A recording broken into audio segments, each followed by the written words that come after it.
आं स्टुडिय'आव दं मेम'रिता नार्जारी। क'क्राझार बड'लेण्ड मुलुगसोलोंसालियाव टीचार्स कनक्लेव अन NEP 2020 हाबाफारिया खुंफुंनाया दिनै जोबनानै थाङो। क'क्राझार बड'लेण्ड मुलुगसोलोंसालिनि जोहोलाव नीलेश्वर ब्रह्म न'ब्लाङाव बड'लेण्ड मुलुगसोलोंसालि आरो BTC सोलोंथाइ बिफाननि बानजायनायाव दिनैनिफ्राय सानथामनि हाबाफारिजों फोरोंगिरिफोरखौ लानानै गोदान सोलोंथाइ बिथिङाव स्मार्ट मडेलनि सायाव मावबादा हाबाफारिया जोबनानै थांबाय। बे हाबाफारियाव बड'लेण्ड मुलुगसोलोंसालिनि vice chancellor professor Babulal Ahuja, Bodoland मुलुगसोलोंसालिनि registrar doctor Prahlad Basumatary, BPA मिरु लाइमोन गांखंनि आफादगिरि रिन्जय बर', मिरु बड'लेण्ड स्टुडेन्ट इउनियननि आफादगिरि सोगोमसार बसुमतारी आरो गुबुन गुबुन मुलुगसोलोंसालि आरो फरायसालिमानि फोरोंगिरि बिबानाव थानाय सोद्रोमाफोरा बाहागो लादों। BPA मिरु लाइमोन गांखंनि आफादगिरि रिन्जय बर'आ खौरां बिजोङाव मा फोरमायखो मिथिना लानो।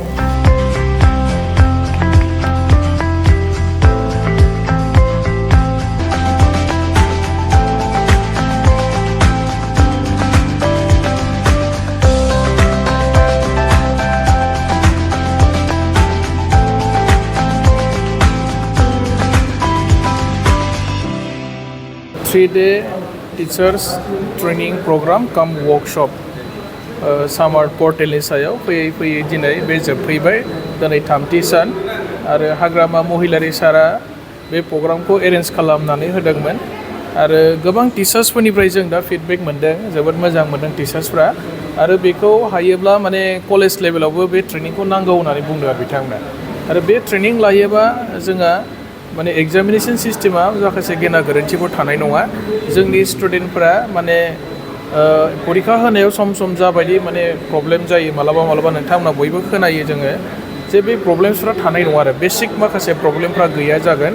जोङो स्मार्ट पर्टेलनि सायाव टिचार्सफोरखौ मेनलि सिलेबास आरो एग्जामनि सायाव बिथांमोनखौ माने वर्कशप होनाय जादों, ट्रेनिं होनाय जादों आरो रिसर्स पार्सनफ्रा जोबोद मोजाङै एक्सप्लेनेसन होदों।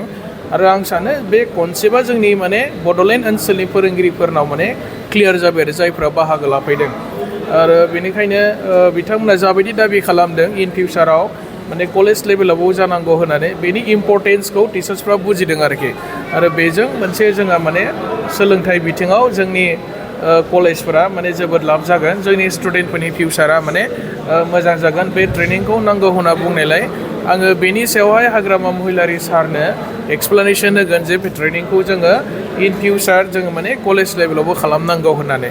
दिनै BTC गभर्नमेन्ट आरो लोगोसे बड'लेण्ड इउनिभार्सिटिनि जइन्ट कलाबरेसनाव दिनै बे प्रग्रामा खुंनाय जादों आरो first day, second day, third day सानथामबो हाबाफारिया जोबोद स्मुथलि माने जालांबाय आरो गोबां कलेजनिफ्रायनो पार्टिसिपेन्टसफ्रा फैनानै बाहागो लादों आरो बिथांमोना माने बे कनसेप्टनि सायाव माने मोजां मोननायखौ फोरमायदों आरोखि।